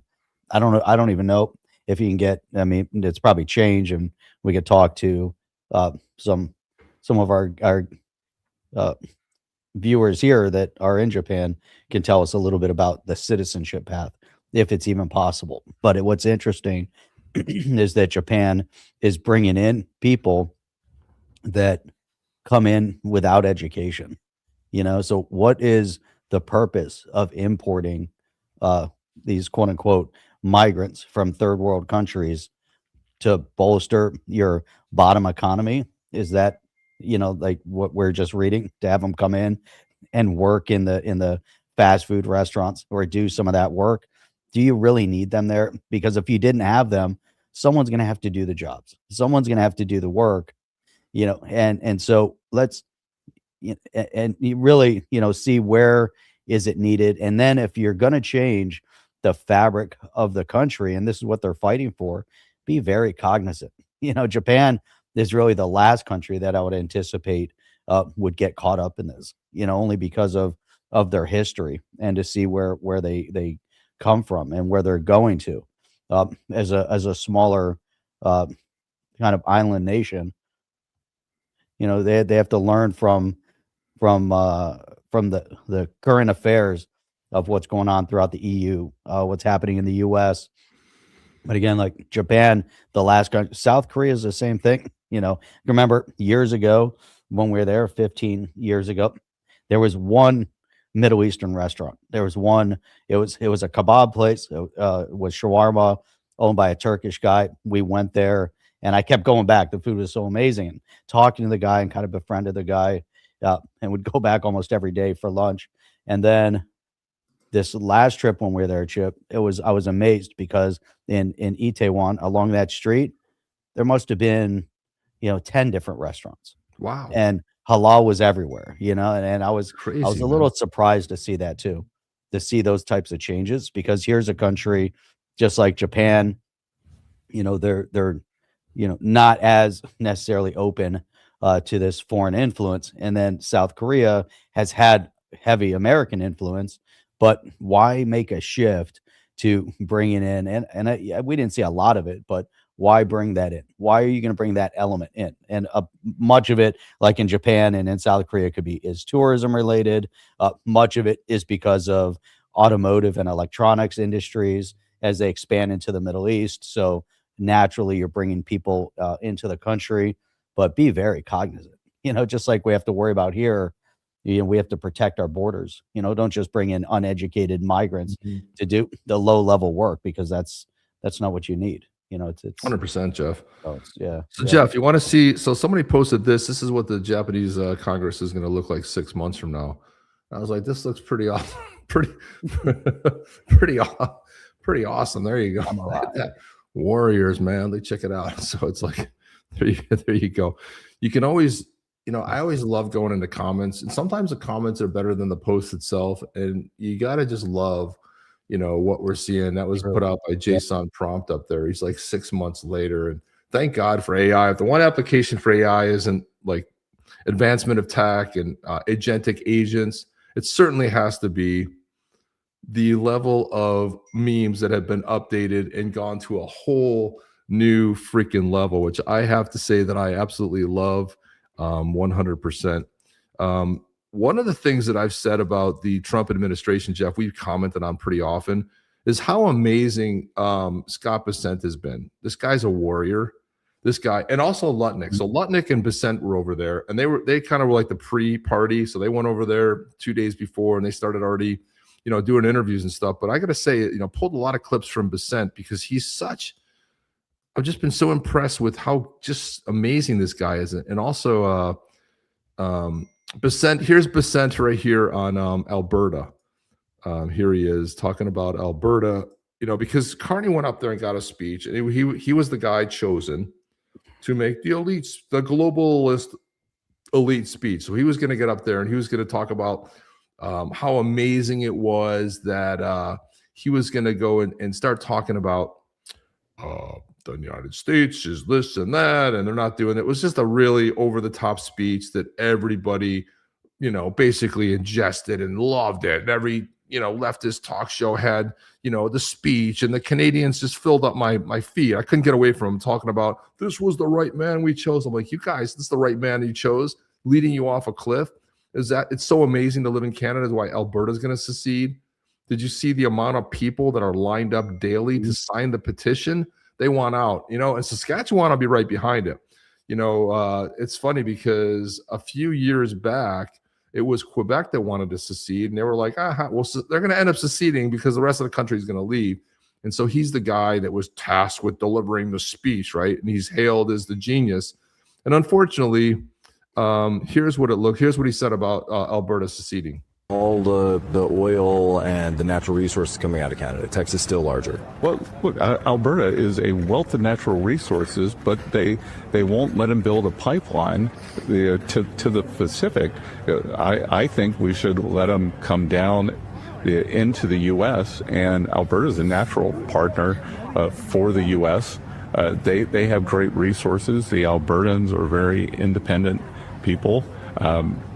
Rumor that they may have a referendum on whether they want to stay in Canada or not. Sounds like you may know something up there. People are saying people are talking. People are talking. People want sovereignty. They want what the U.S. has got. Jeff, what do you think about that? I mean, is he wrong here? They won't let him build the pipeline, which is dollars into Canada for the Canadians. Like, they keep trying to cut their nose to spite their face. This is insane. It's crazy. It's crazy to see the punitive measures that Canada is taking to really create an environment of suffrage, right? So you can't build, can't develop, can't tap resources, can't do this, you can't talk, you're going to be tracked, you can't protest, they're going to shut you down, they're going to take away, they're going to shut off your bank accounts. Canada has turned into a dangerous totalitarian state. They're on our northern border. I don't know how, with this existing government, it keeps getting worse in Canada. Plus, they've mass migrated for years people that want to flip the country in Canada, 30 million people in Canada, very, very easy to flip that population. They are on the brink of extinction as a Canadian people, and it's dangerous. So Alberta recognizes the danger that that the Canadian government has put them in. They want to be able to live and develop and expand their GDP. We looked and saw where the Canadian GDP was. They should be in the top 5, and they're suffering. Their people are suffering. They don't even have to spend much money on military for protection. Just like Trump said, Canada is the direct benefactor of or the beneficiary of our military might that's protecting the Canadian borders all around on every side almost. What do they have to worry about? And yet they take this approach that's bad for their people. It's bad for our country. It's bad across the board. It used to be an amazing, fun place to go visit. I'm sure, just from a geographical perspective, it's amazing. Windsor switched. Toronto is switched. Montreal is going down. They've brought people into their country that don't represent the interests of the West or the free world. And again, Canada with 30 million people, they don't even know the damage that they've caused themselves. And we need to see a direct change. And change is going to come when you have a territory like Alberta that is going to secede. If they can become a protectorate of the U.S., kind of like a Puerto Rico, that could be interesting. I don't know how they survive on their own, but it's possible, but they're going to need military support. They're going to need protection against the rest of Canada. And so they're in a very interesting position right now, because if Alberta secedes, then we'll see potentially others seceding as well, And so I like the beginning of it, because it puts the rest of Canada on notice that, hey, government, we're not putting up with your nonsense. They're going to vote for secession. And then as soon as they do secede, they're going to align themselves with the U.S. We'll become the direct benefactors then, or beneficiaries of the resources in Alberta. Why? Because Alberta is going to need a major trade partner. They're going to then do what they have to do to tap their resources. We'll buy those resources. They'll have lots of money. We'll help them with security on their borders. They're going to have to put up borders against the rest of Canada. It can't be open borders. So they're going to have to protect themselves against the fascist state of Canada, because that's the direction that they're going in. But what it will do is put the rest of Canada on notice to say, hey, guess what? You're losing a major resource. That's it. You're going to move from number 10 on the list. You're going to keep dropping for GDP. It's going to become a very bad area, and it's hard to say, but it's going to switch. It's inevitable that Canada is going to switch, and we're going to have to be very cognizant of who crosses that northern border. It's going to become more difficult to cross the northern border over the years. We're talking about like the next decade, not tomorrow, but it's already transitioned over the last decade plus another 10 years. So let's say the last 2 decades, the last 25 years, Canada has shifted dramatically. And now let's see what happens over the next decade. It's got to shift. We've got to see a switch in reverse. Once we start exporting all of the illegals, we crush the fraud here, there won't be as much money flowing up into Canada either. Canada's going to have to take direct notice. If we can take Alberta, that's it. We've already put got Greenland moving in the right direction, and and so there'll be a lot of good things happening. There you go. Yeah. Charles said Trump just threatened Canada with 100% tariffs. That's what they need. They think they can go without us. Hey, good riddance. Good luck, because we're going to pull our manufacturing back. We don't need GM manufacturing in Canada.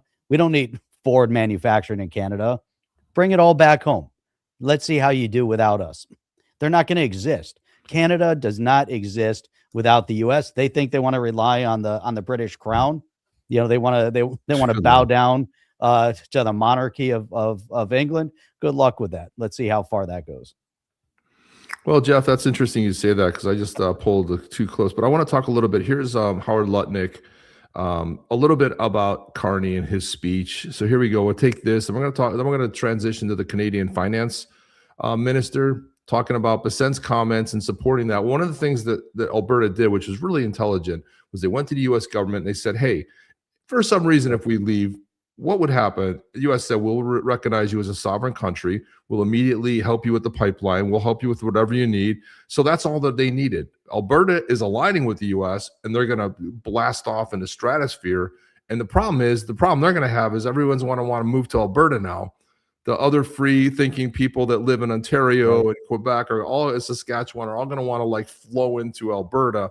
So they might have a border thing going on, but it's not necessarily a bad thing because I think other provinces, once you show the way, the other provinces will follow because they want to attach yourself to greatness. And what do we all want as human beings? I don't care what country you live in. You want to be able to do the best for your family. You want to be able to provide. You want to be able to work. You want to earn a good living. You want the government not involved in your life. You want them debanking you because you disagreed with the vaccination, right? Like the truckers got debanked. So let's listen to Howard Lutnick, and then we're going to go into what are they saying internally in Canada with regard to what Carney's speech was. Let's listen to Lutnick first here. Canada is just thinking in this arrogant kind of thought. Well, but just to build on what John is talking about, it's a style question. Now you gotta look at this woman here, okay? Classic leftist. And this is the way when you're Lutnick or you're Besant, you don't take any of this bullshit. Listen to the way she frames stuff. Listen, you can sniff it a mile away, right? Lutnick's having none of it.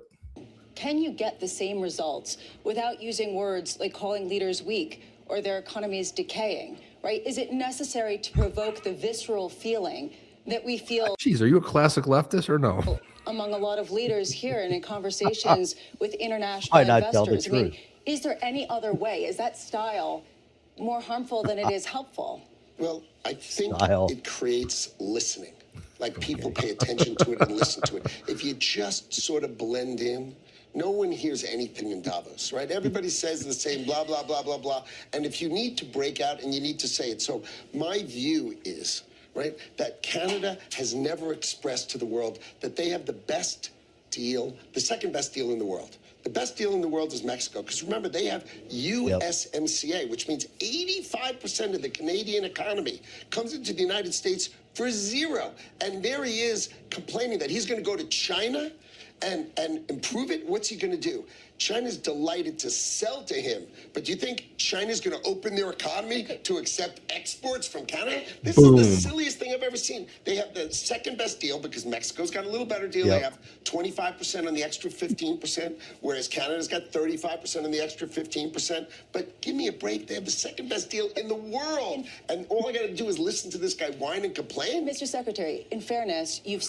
Listen to her. She doesn't hear a word he says. She's just dumber than a box of rocks, okay? Yeah. No. He just told her, look, you got to create the listening. Basically what you said, Jeff, tell the truth, right? And then he brings the receipts. Because of the USMCA deal, because of this whole this trade agreement that Trump renegotiated in the last term, they've got the second best deal to Mexico, 85% of their economy. And this guy's out there bitching because he was the one chosen. I'm Mark Carney. I already destroyed the Bank of of England, and I'm going to go now destroy. He's going to preside over the demise of Canada. That's what he's going to go down in history for.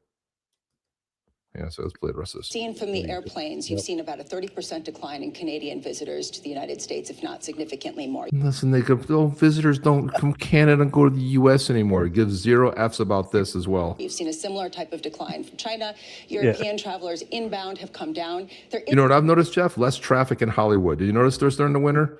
There's less traffic in Hollywood. You can get places faster because there's no more Canadians coming down. Oh, boo-hoo. There's a sense that people do not want to come to the culture of the U.S., and there is this anger about it. And I just wonder if you think that's just temporary, or you just sort of dismiss that, or you think it's irrelevant to the actual issues. People are coming. That's bullshit. I think what that is political marketing. Right? Yeah. The Canadians have the second best deal in the whole wide world. If they continue this path, right, which is a political path of a certain thing. I'm going to go fly to China. I'm going to open up my markets to China. I'm going to take Chinese electric cars and do all sorts of this stuff. Then when USMCA gets renegotiated this year, sort of like towards the end of the summer, in the middle of the summer. Do you think the President of the United States is going to say, you should keep having the second best deal in the world? I mean, you guys are such great friends. I mean, they are playing with a set of rules that they haven't really thought I can hear it in your voice. You're excited about negotiating this, aren't you, later this year? Well, they've sort Well, let's bring in the lefty Brit guy whose country has been destroyed from within by Islamic invaders who are raping the women, but we are not prosecuting them because racism, right? So this is insane. Like these, you sound excited, mate.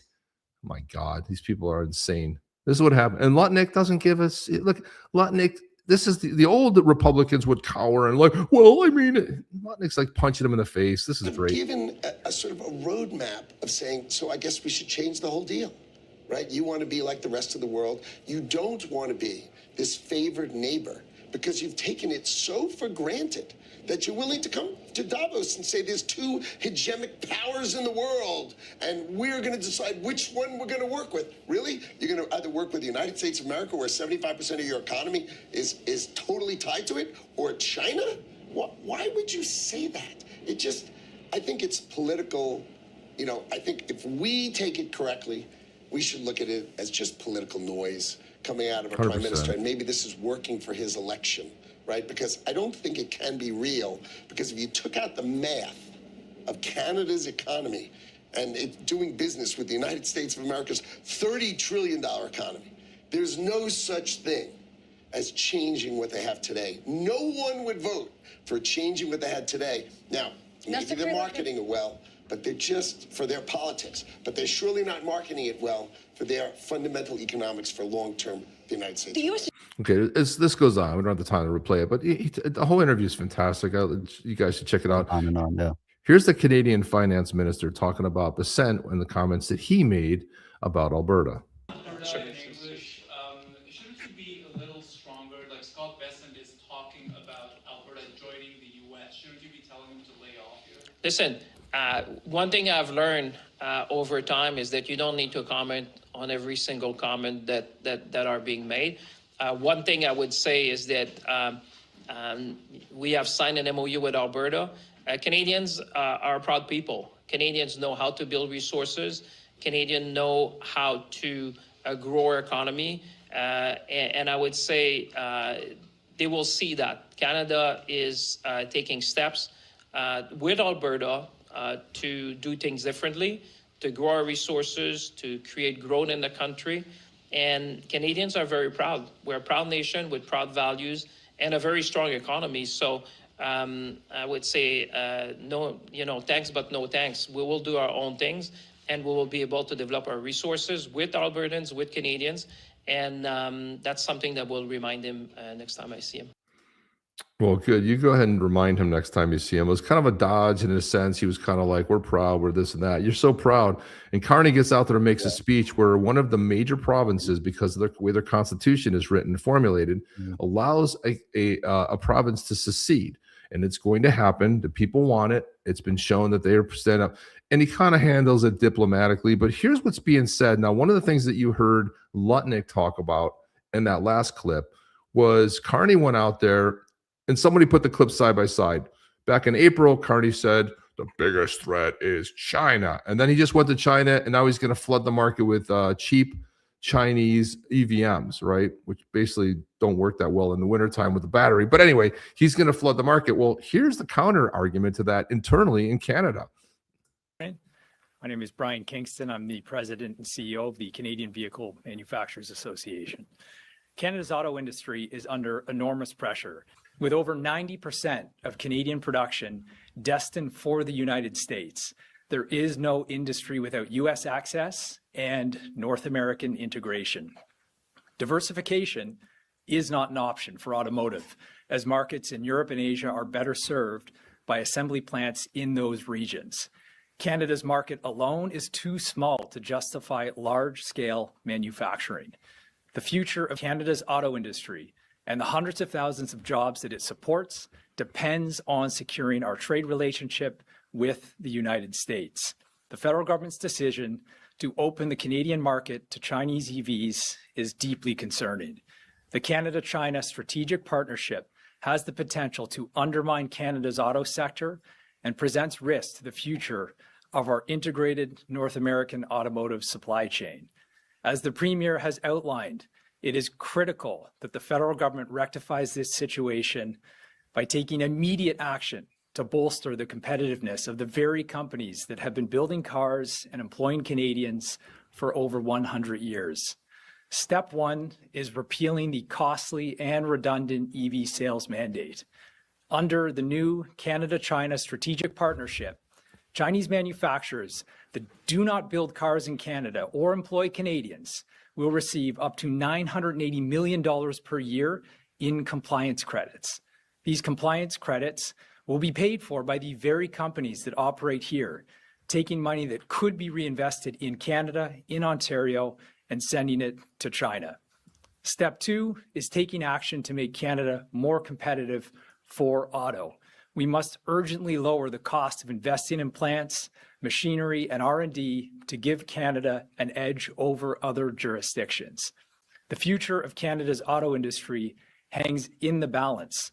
The actions that we take now will determine whether or not we have an industry for 100 more years.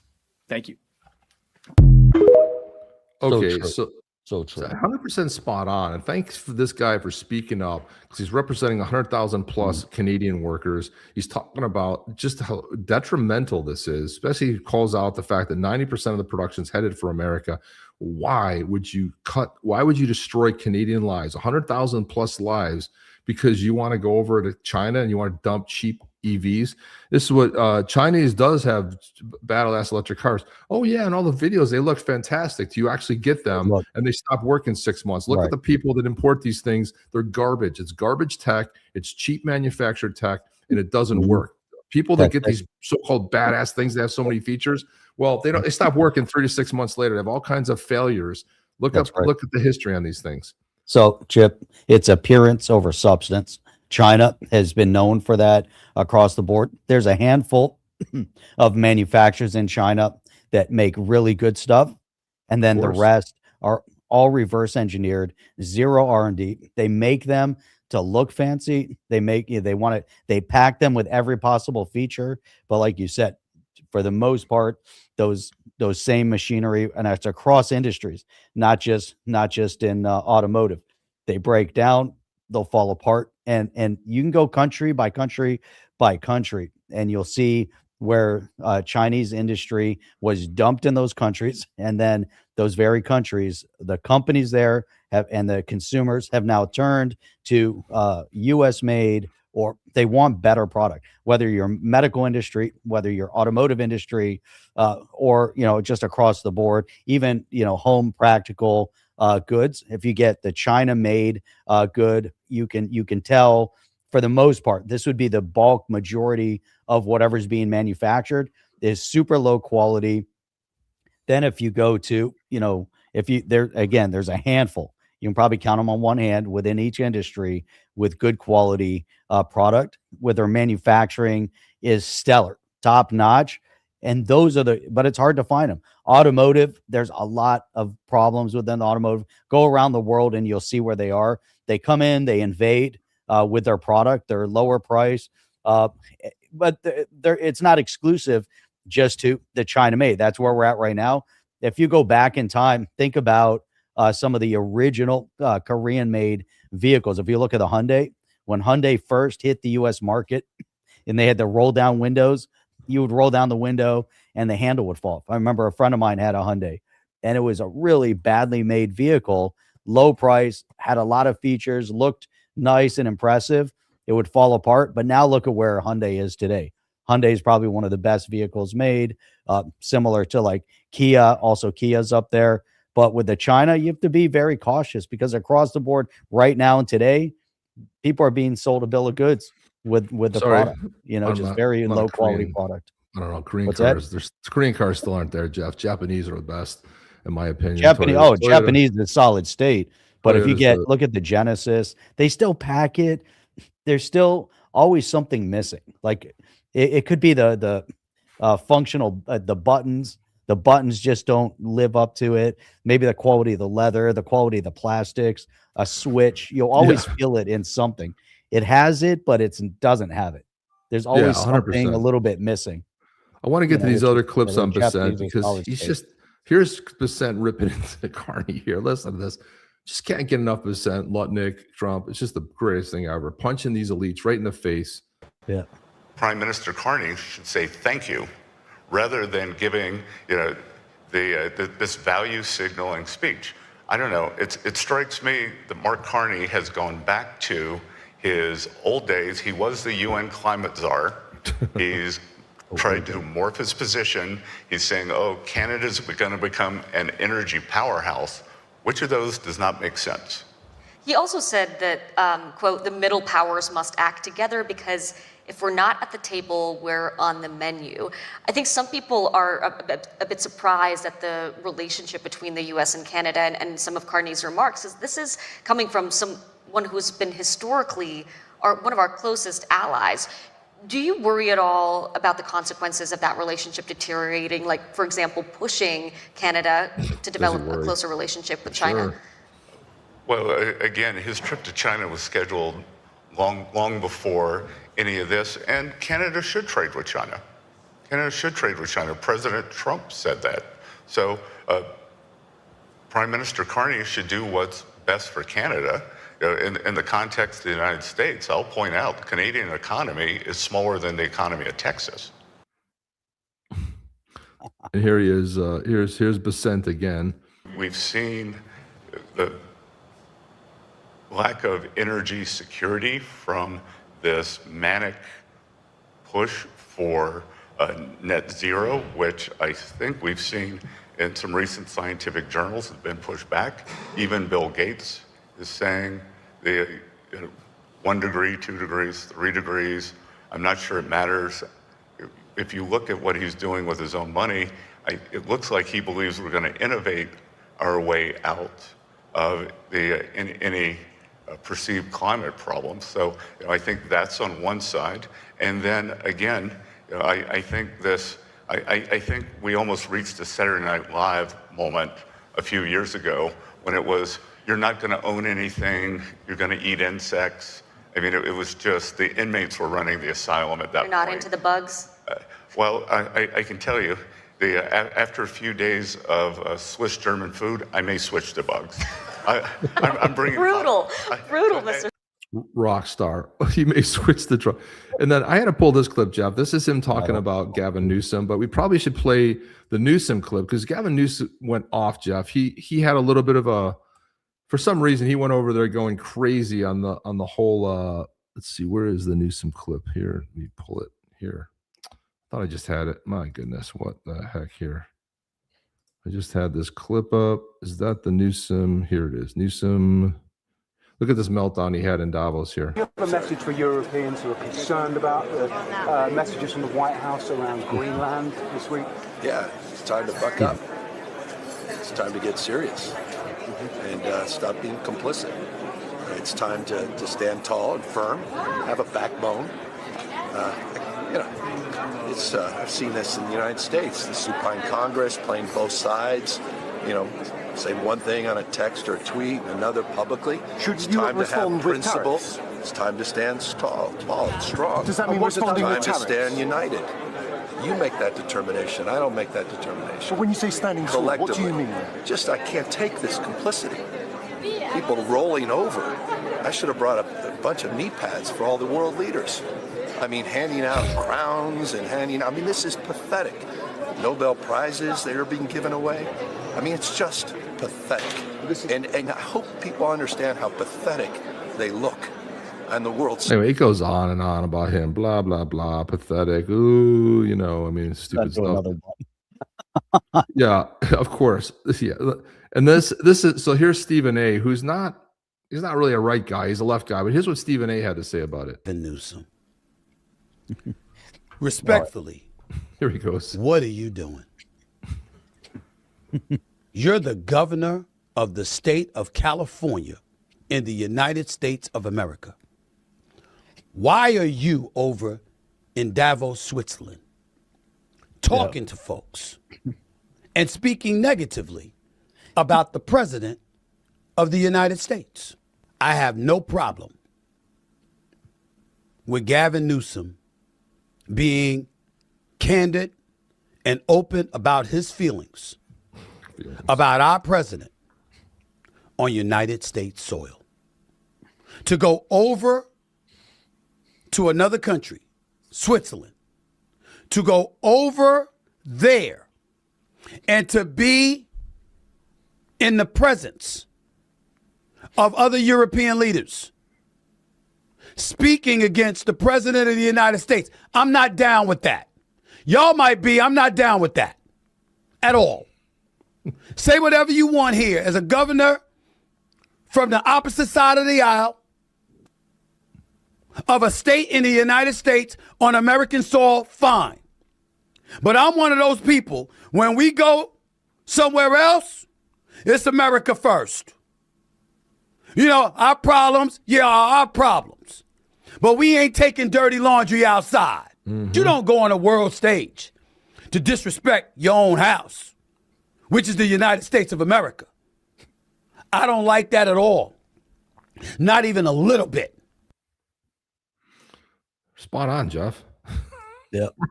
100% spot on. I mean, it's really amazing, you know, to see what was Newsom even doing over in Davos. It doesn't even make sense. He's obviously trying to prepare himself as though he could be a global leader, and he could, but he also got kicked out.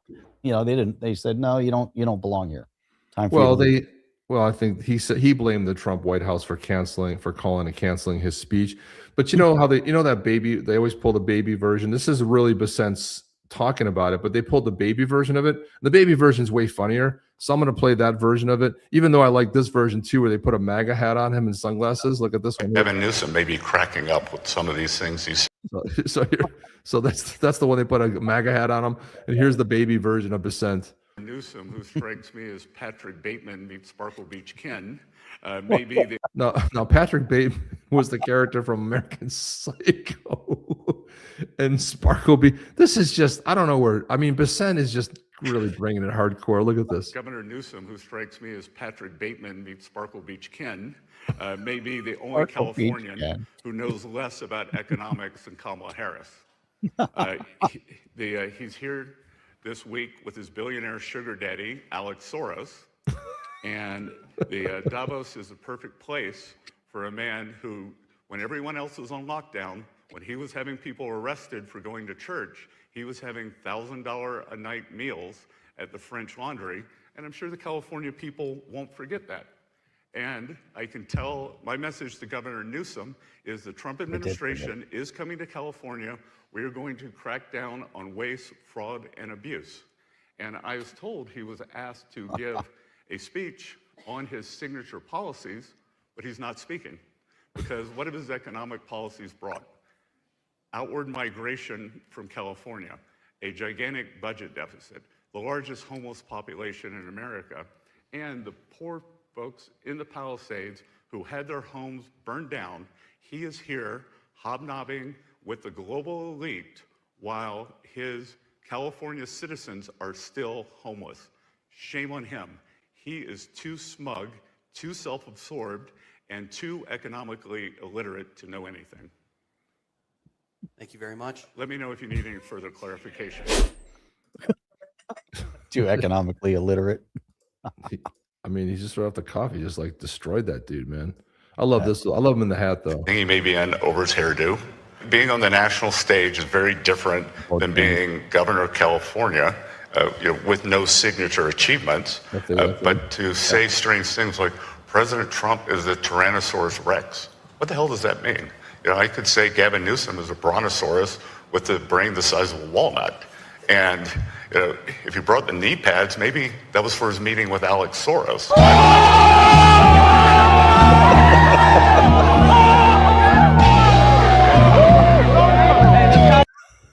You gotta love that. Look at that. Oh my God.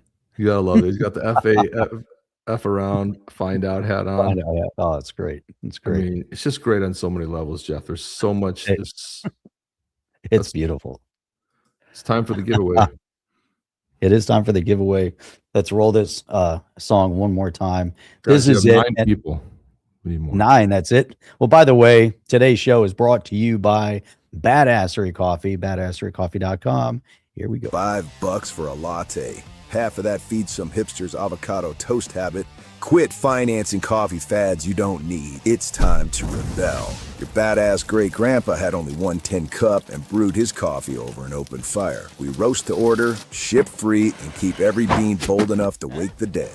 Or at least your 9 a.m. meeting. We make coffee that punches Mondays in the face. Badassery Coffee. Fresh, fierce, f***ing great. Roasted fresh, shipped free. Chaos pending. Order now at badasserycoffee.com. Badasserycoffee.com. There you go. There you have it. One tin cup to roast your coffee in. That's it, baby. And you know what? You got so much more advanced here. We got Yetis. So we got 10 of them in here, Jeff. It's a 1 of 10. Yeah, 10. All right, here we're going to roll the song now. By the time the song's done, there should be at least 15. We got to get. I would hope so. Type in Yeti, people. We've got. There's 11 right on, there. On YouTube, we've got like 175 people between X and YouTube. So let's get some more. Let's go, Yetis people. Let's go. More Yetis. So here we go. This is the Tempest Clang Stomp. That's the name of this song. Do it. What's that noise? That's Clan Tempest. Coming for your hide.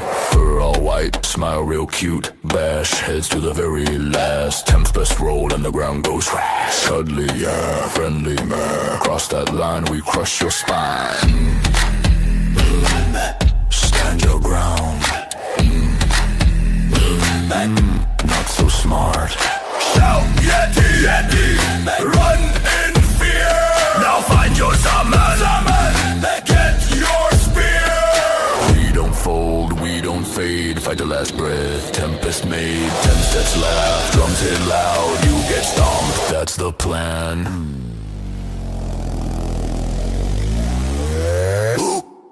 We Yeti. What we do? Stop. We back down. Never. Badass Yetis. White tribe. Badass Yetis. Badass Yetis. On the chain. This is badassery. Ooh, badassery. I like that, Jeff. That is awesome. That is so solid. Here's Yeti right here. See the Yetis? Yetis, badass Yetis, born for battle, made for legend.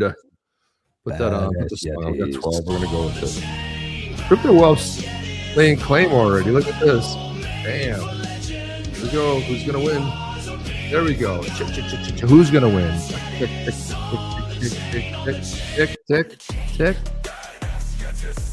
Boom! Charles! Oh! We haven't seen a win. We haven't seen a win from Charles in a long time. 2 times ago. I know. 2 nights ago.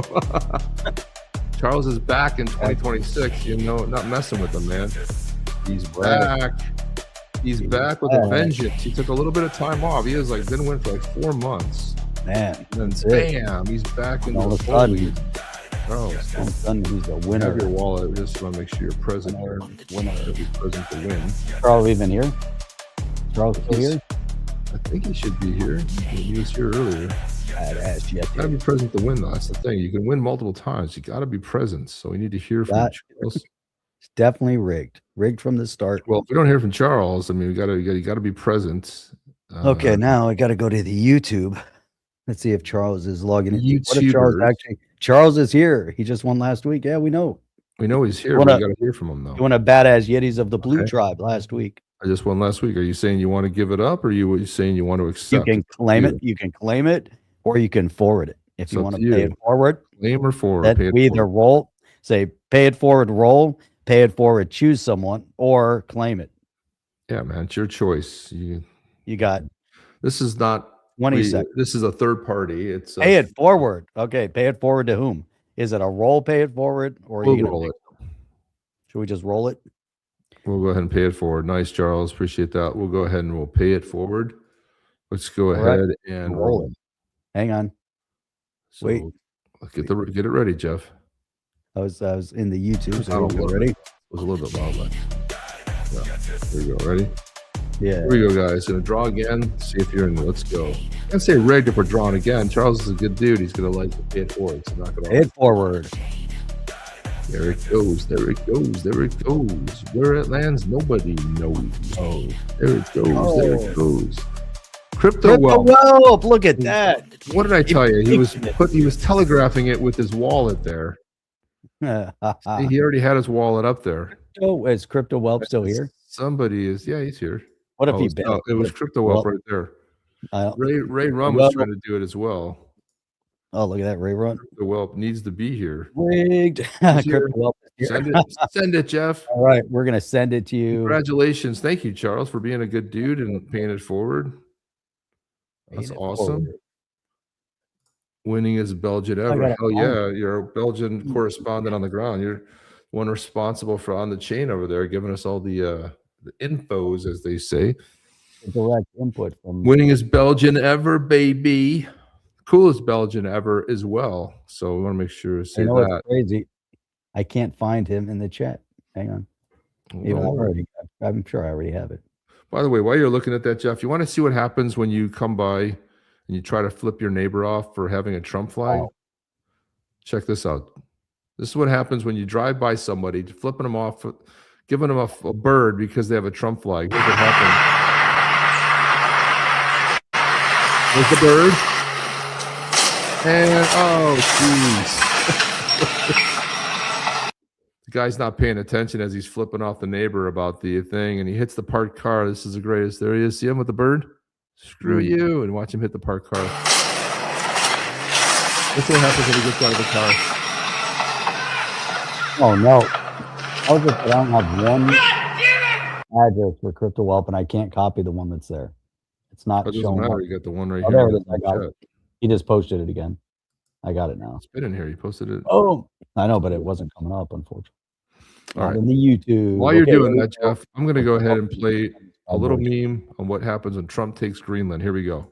Sun bigger of the waves of scamming, barren summits to the burning blaze. Sun is a new beginning, rise and great. The echoes of eternity.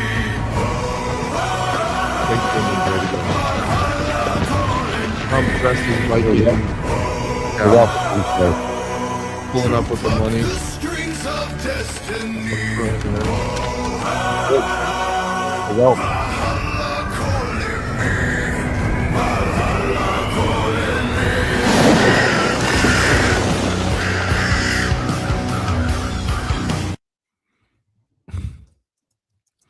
Gotta love that. That's it. So Crypto Wealth, you are now the proud owner of Badass Yeti 216 of the Tempest from the White Tribe.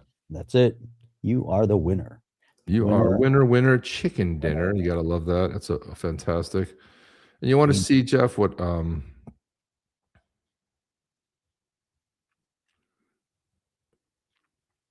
this clip. Where the heck's the clip? And right after that, I gotta leave. I've got an appointment at the gun range. Gotta get out of here.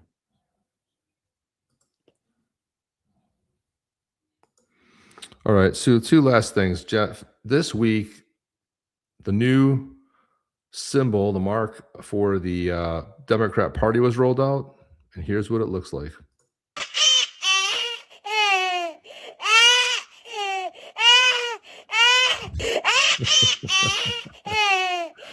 The official seal of the United States Democrat Party is a whiny little baby, right appropriate, as you can see there. My God, that's so perfect.